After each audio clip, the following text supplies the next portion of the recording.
Hey everyone, this is Michael Prasad with Church Brand Guide. Today we're going to be talking about creating on-ramps to get new people into the life of your church. This is a great topic that'll help you create a system so that new people are constantly coming into the flow of your church throughout the course of the year. Church Brand Guide is where I want to serve you as your virtual communications director to provide you with clear communication strategy, because I believe that confusion is the enemy of your vision. And I believe that the local church is the hope of the world. This is actually a session that was recorded inside the membership of the Church Brand Guide, where I provide some premium content to help take you step by step through how to build a communication strategy to reach more people in your community and also to get those people to stick around. So there's 4 areas that I walk you through in the membership to help you get clear and then build a great experience, attract people, and then get people to buy in. Once you get all 4 of these areas nailed down, you'll become the branding expert for your church. You'll know the right things to do that'll attract people and not only get them there, but get them to contribute in some way. It's not over when you get them there.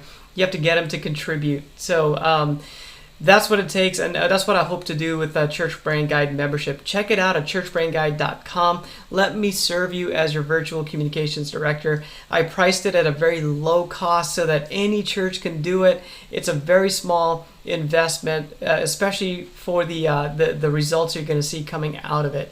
Let's jump into this conversation today. We're talking about how to create on-ramps to your church. Okay, so in today's session, we're going to be talking about something that will be a game changer. It might be a mindset shift for just about everybody on the call. How do you create on-ramps for your church? How do you create intentional times where people are able to get on board with your church? So when I say get on board, I mean like a couple different things. One is they're invited to come from your community. And then number 2 is that they are invited to now be a part of the church, a part of the life of the church. So a lot of churches struggle with those 2 things. How do you attract people? And then how do you get people to stick around so that they contribute and begin to help the vision move forward with their resources? So again, this is the Church Brand Guide membership that you're a part of. This is where I serve as your virtual communications director.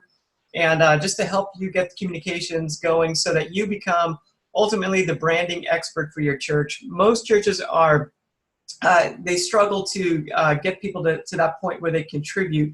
So we want to bring you information that will help you cut through the noise and also use the most of your resources that you have, because you're limited on time, you're limited on budget. We just want to help you make the right choice the first time so you're not really wasting your resources. And there's 4 areas that we're really going to hit on with this membership. One is to get clear. Number 2 is to create the experience. So once you get clear about who you serve, it all starts there. Who do you serve? And what are their problems? And then we want to create an experience that meets their needs. And then we want to attract people. So what are some good techniques? Like that's where we get into like Facebook ads and like some technique type of things, your website. How do we make that better to attract people? And then the final thing is to get buy-in. How do you once you attract people, how do you get people to buy in to what is going on at the church? They buy into the vision. So they contribute with their time, their money, their talent to help you carry that forward. So once again, I want to help you become the brand expert so you can turn strangers into contributors at your church. It's unique where you are. It's unique in your community. But you can take the information, the tactics, the worksheets, everything that we're doing, and make it work for your community so that you have an intentionality behind what you're doing. You'll steward your resources well. You'll say yes to the right things. Just because another church down the street's doing something doesn't mean it's a great fit for you. I want to be able to equip you so you know what is a good fit. Ultimately, once you get more guests, more life change taking place, and get some more support for your church. So today we're going to be jumping into the attract people conversation. So last time we talked about the target audience and how it all starts with that audience and building an experience that's engaging for that person that you're really, really good at reaching. Today we're going to talk about how do we attract that person? What does it look like to attract those people on a regular basis to come into your church? How do you maximize our resources so that you're not overlapping and cannibalizing your resources? So you're limited on time, you're limited on volunteers, You're limited on your budget. So we want to make sure that you're maximizing your what you have, so that you're getting people to come in on a regular basis, and you're doing the right things to get them going in the right direction. So this is the big idea that we're going to be unpacking today. But this is a model that I want to share with you, and that's this idea that there's a highway, and you as a pastor, you as a leader of your church, you as a communicator in your church, you're going down this highway at 60 miles an hour. You have the vision. You know why you're doing what you're doing, and we need to create on-ramps to your church to get new people into your church. So as we're going 60 miles an hour, we have to look at a couple things. One, there are some on-ramps. So we're gonna unpack what on-ramps are. So every good highway has on-ramps, and a good on-ramp is allows you to speed up and get up to speed before you join into the highway. And then the second thing is that a good highway has lanes. So lanes are going to be different parts of the highway that you can go into and just keep on going further towards the vision in a particular lane.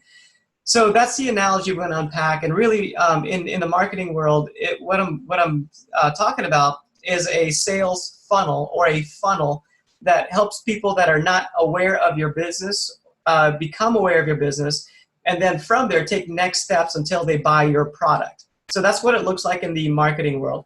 So my background, I've been in marketing for quite some time, and checking out different things on how to do marketing. So I want to bring that perspective into this church conversation.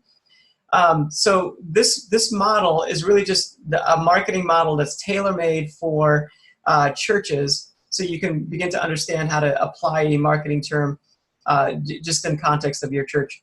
The on-ramps need to be intentional, and they have to be spread out during the course of the year, where you are inviting people, and those are called events in church world. So every church has some events that are taking place, and those events need to be intentional so that they're focused. So what I mean by that is, I don't know if you've ever been a part of like an event that didn't have a focus to it. It becomes pretty muddy quickly. So for example, I went to a men's event at a church, this is years ago, and at the men's event, they encouraged all of us that belong to the church to invite coworkers, to invite neighbors, to invite anybody that doesn't like know Jesus to come to this event. And when we attended the event, something happened that broke the trust of the event. See, instead of like creating an event that was friendly for those people that didn't know Jesus, the event had like a very intense worship set. It had this prayer time that was pretty in-depth. There was a message that was spoken, and at the end of it, they basically had everybody turn around and like have this conversation with your neighbor, asking some pretty personal questions.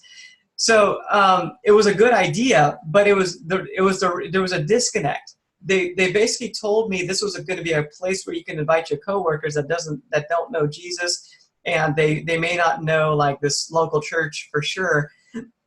But then once the event happened, it wasn't geared towards that. It was a different experience altogether. So we have to be clear about what the events are about, and that's what I want to introduce you to, this idea of an on-ramp. An on-ramp should be a safe place for people to invite others that don't know about the church. Okay, so there can be other events that you do that are insider events for the church. But what I want to communicate with this diagram is that on-ramps, the rule for the on-ramp is that it is a safe place for new people to come check out your church.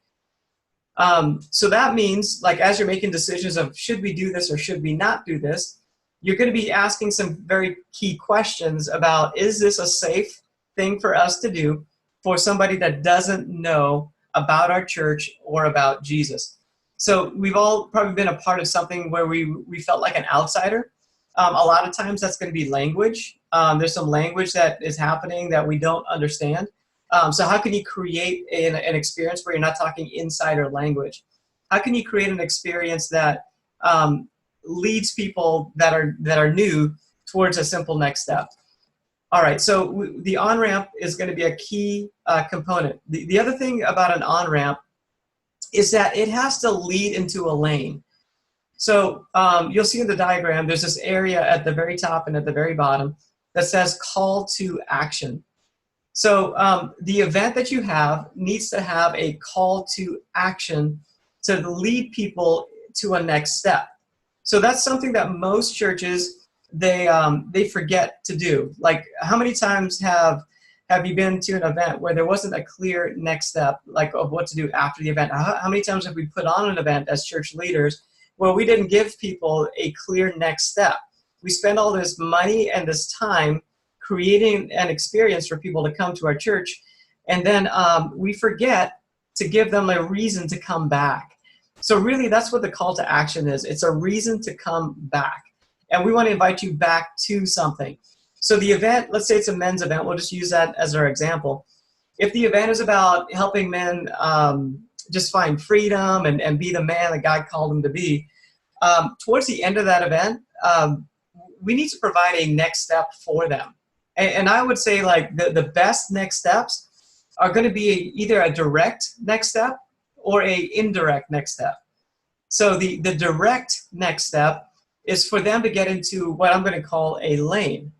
And then the indirect next step might be to come to like another event or to get a book to learn more. So it's not like directly connecting them into the church, but it's still a really helpful next step. So the best events are going to have next steps that are going to be direct into a lane. So let's take a moment just to unpack the lane concept. The lane is going to be areas of your church where people connect into family. So this is where relationships can form so that people aren't like wandering through your church without connections. So these are strategic areas in a church where people get to know each other and people get to connect with each other. So if something happens, if somebody doesn't show up for a few weeks, somebody would know that. And it wouldn't have to be the pastor. It's somebody within their circle that would actually know what's going on. So there's 4 areas that I put up there. They don't have to be these areas, but they're really, really good if you don't have these areas defined.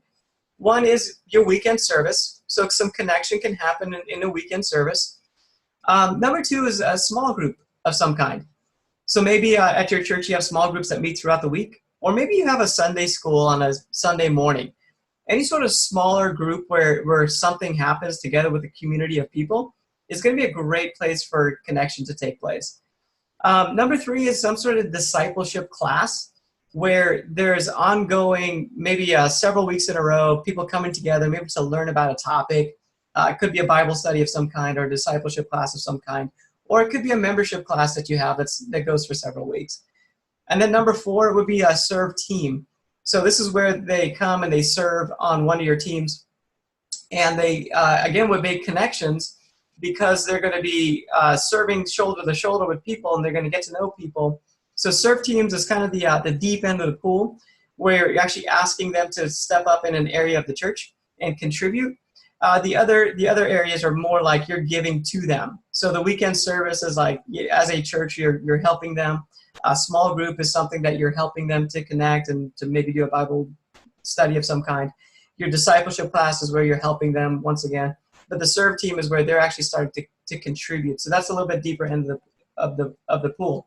But all 4 of those areas has a degree of connection that can take place. The weakest one, of course, would be the one at the very top, the weekend service. Connections can take place at the weekend service, especially if your church is a little bit smaller. So it's good. I put it in there. But it's probably not the best. Like small groups, discipleship class, and serve teams are probably the most engaging of those 4 that are going to get people to really connect into the life of the church. So let's go back to our example. If we have a men's event, we're talking to men. Maybe have a guest speaker coming in, and that guest speaker is speaking on this idea of just becoming the man that God's called you to be, whatever that topic looks like. He's talking about that. At the end of the event or somewhere during the event, we just need to, on a marketing perspective, have a clear next step, a call to action. Something along the lines of, hey, if you want to go to that next level, like you enjoyed the message today, Here's a next step that you can take. We've set up ahead of time, and this takes some planning, we've set up ahead of time some small groups that are men's small groups that we would like you to come be a part of. So the next step is maybe a small group of some kind, if you have a small group culture in your church, that maybe it's a Bible study on maybe a book of some kind that they can all study together. So they hear this great inspirational message. They feel like, yes, I want that. I want to be the man God's called me to be. They respond in some way during the service, but during the event. And then at the end of it, there's a call to action, maybe some tables in the back of the room where you can now sign up for a small group. And that's truly the win that moves the needle for your church, because that's where people start to connect with each other. So my analogy is that the lane is something that moves the needle for your church in some way. So if you were to invite the men to just like, hey, you can go to buy this book online or something like that. Like that's okay. But what really makes a difference in the life of your church is if you can connect those people at the event to a small group.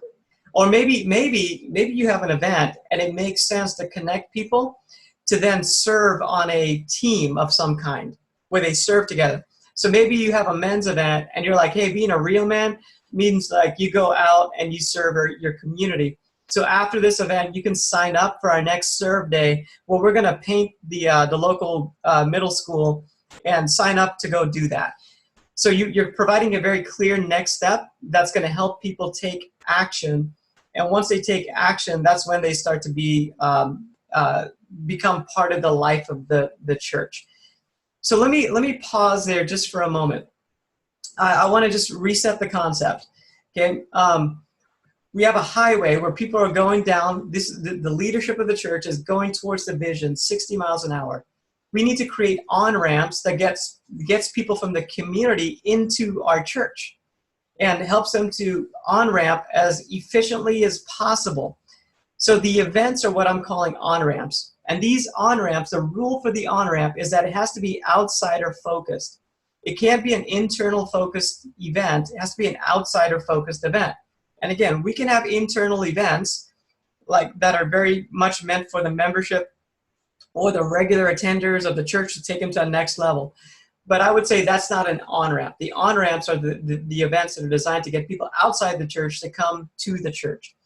So that could be like a harvest party if you've done something along those lines. It could be some sort of other event where you serve the community. Easter's a great one. Christmas is a great one that churches can naturally use to create on-ramps, to invite people from the community to come into the church. Once they get there, we need to have a call to action. That's the ramp part of it. Whenever you go onto the on-ramp of a highway, there's a decent amount of lane that allows you to get up to speed. So we need to give people that on-ramp with a call to action to get them into the life of the church, which is a lane. So the lane is where relationships happen. And I'm suggesting there are 4 areas where that can happen in most churches. Weekend services, some sort of a small group, some sort of discipleship program where people get together for a few weeks or so to get discipled into something. And then your serve teams. On the right-hand side of my graphic, I've got some events that are just suggestions of good events that most churches can take advantage of. So these would be on-ramps. So in quarter 1, I've got the New Year's Eve series of some kind. So most people are looking to get back to church around January. They're trying to make some New Year's resolutions. So most churches can take advantage of that and have something that their congregation can invite people to. So quarter 1 is the New Year series. Quarter 2 would be Easter as a quick win just for every church to take advantage of Easter. Mother's Day is another one. It's the number 3 most attended day on average for most churches. Quarter 3, that's like July, August, September. Some sort of outreach in the summer is a great way to get out into the community and rally your church to get out there, put the t-shirts on them, and get them in front of people in the community. September series is a great time for you to, as people are settling into the normal flow of schools back and normal flow of what's going on. Something in September is a great idea, whether it's an event or a series of messages. It's a great time. September 15th is one of those dates we talked about as being like a really great day statistically. September 15th of 2019, where if you wanted to do an event or a series, that's a great day to target. And then quarter four, October, November, December, some sort of a fall event. Harvest party, something around Halloween is usually a good draw for the community. You're just inviting the community and serving the community in some way with some sort of a fall event. It doesn't have to be on your property. It could be somewhere else, but something that helps to be intentional about inviting people to your church or to connect with your church in some way. And then Christmas at the end of the year is a great natural time where you can reach out to the community and provide something for them, to serve them. Let me pause there, and I'd like to answer any questions. If you have any questions or thoughts on this overall concept, let me know, and then let me answer a few questions, and then we'll wrap up because I do want to honor your time. Well, good morning. This is Marquita. And so one of the things that we have been doing as far as call to action, during our moment of exhortation, we take invite cards, hold them up in the midst of the service and kind of encourage the people to invite others out. So presently we're doing a big push for Father's Day. Have some invite cards that we created and we're getting it out to the people. And then one of the things that I did, because I'm the executive administrator for our church and I'm over marketing as well, I found a 3.5-minute video that speaks to fathers of all nationalities. And so after the exhortation, we have the video play for 3.5 minutes. At the end of the video, it says, some one-liner, let's continue to show good dads how to be good fathers. And so the theme this year is good fathers. So it kind of ties into the theme that we have for this year. And then we're looking to do a giveaway on Father's Day, which is a tire pressure gauge that has the church's logo and information on it. So really excited and pumped about it. I was concerned because although I have my master's degree, marketing is still a bit challenging. Trying to figure out different ways to be creative, to draw in the people. But we've gotten a whole lot better with the call to action. So just great information that you're providing for the on-ramp. So we're doing our best to keep the momentum going. Awesome. Yeah, and it's a consistent, execution of this overall concept that creates a great culture where people are it's a culture of inviting people from the outside inside. This is a Word document that I want to provide so that you're thinking along the lines of what we're talking about. So at the very top, there's a definition of an on-ramp and a lane. So it's the concept that we talked about. And then it has some clarifying questions. So what is the win for this event? So a lot of times churches have an event and they forget, what's the purpose? They forget to rally people behind the purpose. So I want to provide you some questions at the very top that help you get clarity as you're leading yourself and as you're leading your team towards here's what we're trying to accomplish with this event. Who's the target audience? So again, if it's a men's event, make sure it's focused on men. So make sure the worship songs that you sing aren't like these romantic ballads that men are going to be uncomfortable with, okay? So just think about those things, who's the audience? Let's build an experience that's for them. What's the call to action for the promotions? Can't tell you how many times I've seen a great promotion for a church and they forget to include what they want you to do. Do you want me to go to the website? Do you want me to just show up at a certain day and time? Be really, really clear about the one thing that you want people to do. How does the event support the mission of the church? That's just important as you build and shape the event to make sure it's consistent. Like consistency, people know consistency whether they realize it or not. Like they can tell if you're doing something that's not genuine to who you are as a church, and it feels like a gimmick. So as you're planning it, just make sure it's genuine. How will we follow up with attendees after the event? Let's ask that question now while we're planning it so that we have a good system in place. Maybe we want people to sign in that day. Maybe we want people to, I don't know, do something else where there's a raffle of some kind, or maybe it's, hey, get this free book of some kind, but you have to like sign up to get it. Whatever that starts to look like, just make sure you have a way to follow up with people. Like, don't forget that. And then what's the call to action for the event? So for the event itself, what's the next step? Like, what's the lane that we're going to try to get people into? And again, for most churches, like that's a whole new concept. So I want to just repeat that one more time. At the event, try to call people to action to take a next step that gets them connected into the life of the church. And that's really going to help you move the needle for your church. And you're not just inviting people to come and then like not being clear about how they can come back to be part of your church. If you think in quarters, it's going to help you out quite a bit. So quarter 1, 2, 3, 4. So I've created I filled in a few blanks for your events with this worksheet, where January I put in the New Year series. And honestly, if you did one event per quarter that's outsider focused, that's a pretty good win for most churches. You're not going to cannibalize the resources, and you're going to make sure that throughout the course of the year, you have an externally focused event that's going to help to draw people in. So New Year's, I plugged in their Easter and Mother's Day. I plugged in some sort of outreach in July, back to church series, and then some sort of fall event and Christmas in December. So I just gave you a few that are good ideas, but as a church, you probably have some things that are unique that you do or that are unique in your area. One tip I would say is take advantage of the natural flow of the calendar that's happening. So things like Father's Day, Memorial Day, take advantage of those times that everybody's already thinking about it. You don't have to educate people on what it is because they're already thinking about it. So see if you can take advantage of those times. And then add your own events. Like if you do hold a women's conference in February, make sure you put that on there and define it. Is it a lane or is it a on-ramp for us? And do we create an event that's attractional out of it?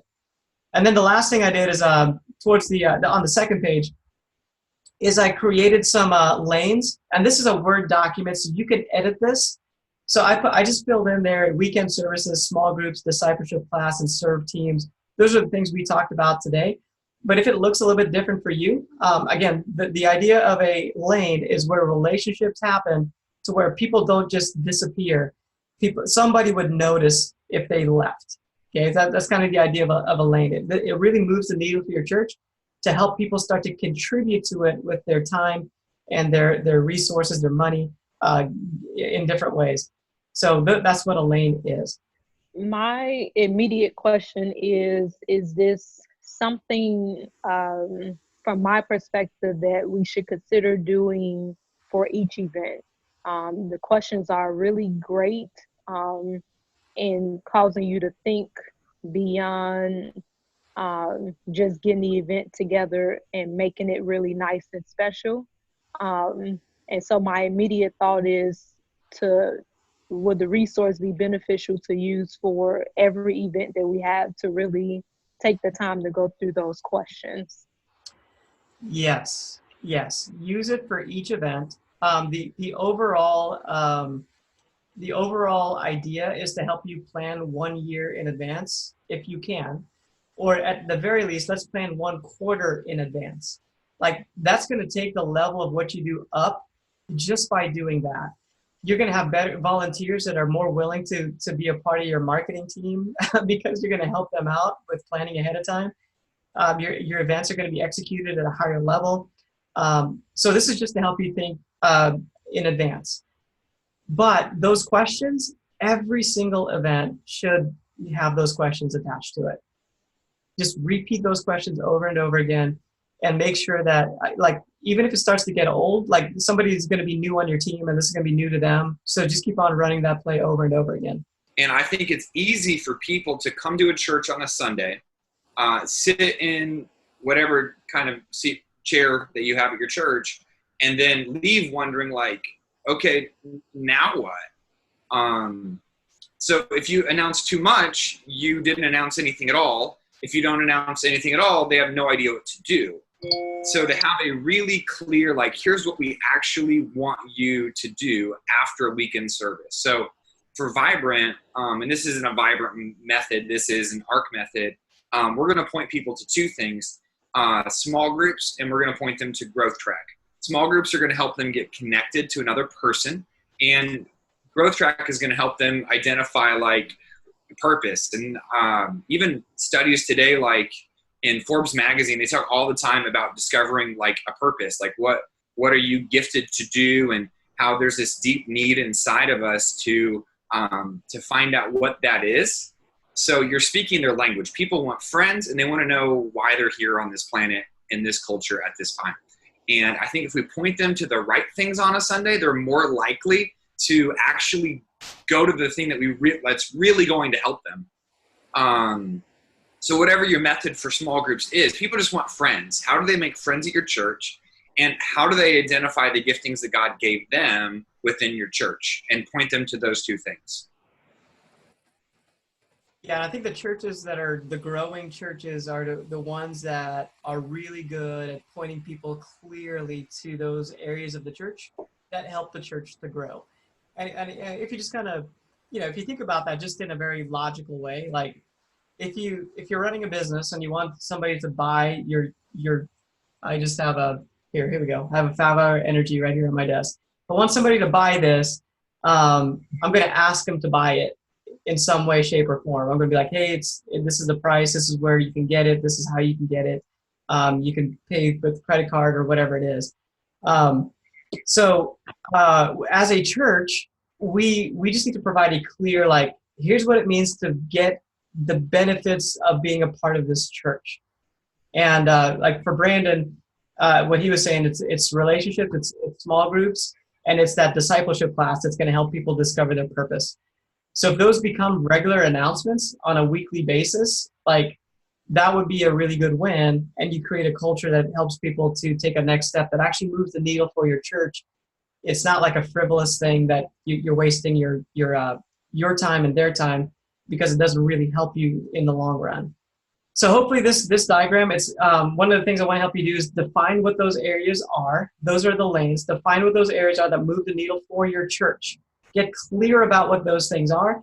Begin to announce those on a regular basis, and make sure that your events point to them. And then also the second thing I want you to do is like make sure you take a look at your calendar ahead of time. Plan your events so that they're attractional. Create on-ramps to get people outside the church into your church.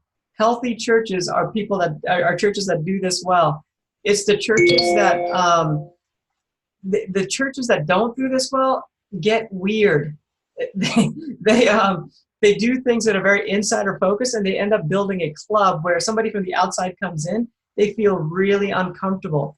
Healthy churches invite new people in. It's kind of like inviting somebody to your house. Like you pay attention to stuff like you never have before because a guest is coming in. Healthy churches have a culture where they do that. And I just want to help you do that with this resource. Once again, I'm going to send you this PDF. Actually, it's a Word document, so it's editable.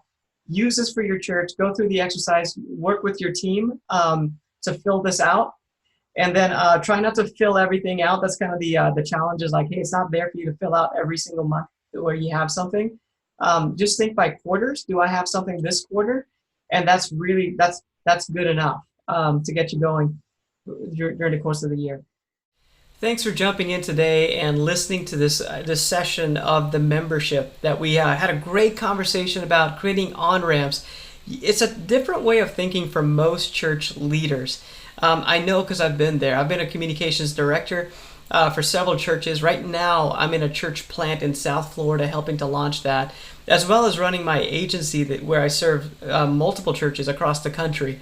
So I want to bring you best practices from the communications and the marketing world to give you a leg up, to cut through the noise so you know what to do and can become your church brand expert, so you know the right things to do to help people come to your church and then contribute to it. Typically, I do this with churches, and I got hired to do it, and we're charging upwards of $1,700 to do this process. Most churches can't afford it. So I wanted to think of a way to create a formula so that people can do this for a much lower cost. And the result was this membership. It's 4 parts. There are 4 parts to this membership that I'm going to walk you through during the course of the membership. And it's just a weekly Zoom call that you can get on. We can answer questions and interact with you. If you miss it, don't worry. There's a playback. There's a Facebook group you can jump into and ask your questions or get the playback. So it's not a big deal if you have to miss. But I can just guide you through this process to becoming a great communications director for your church, whether you're the pastor or you want to train somebody else up within the church to be a really good communications director that's knowledgeable in the right things to do to help your church grow. So that's what this is about. That's what the membership is all about. It's priced at only $37 per month. That's a price point that I figured that just about every church can do that, especially when you consider the return you're going to get. When people start coming to your church, and not just coming, but they stick around and they start to contribute to it, the investment will be well worth it. I hope you'll choose to do something different. Choose to do something that's going to move the needle for your church. Maybe it's something that you haven't ever tried before, as far as like your marketing approach and being systematic about it and being strategic about it. That's what I want to help you do. Create the systems that are based on strategies that are in the marketing world that'll help you truly get some results to get more people in the doors to hear that message that God has given you, that vision that God has given you, and help you grow the ministry that He has given you. So thanks for joining me today. My name is Michael Persad with Church Brand Guide, where we serve you as your virtual communications director. Jump into that membership. It's at churchbrandguide.com. Click on the member button and you can sign up right there. And there's no long-term commitment. You just jump in, and if you need to leave for any reason, you can jump out at any time. So no risk. Just jump in there, try it out. It'll move the needle for you as you try to grow your church, reach your community, and make a difference in the lives of more people. Thanks again for joining me. I'll see you next time.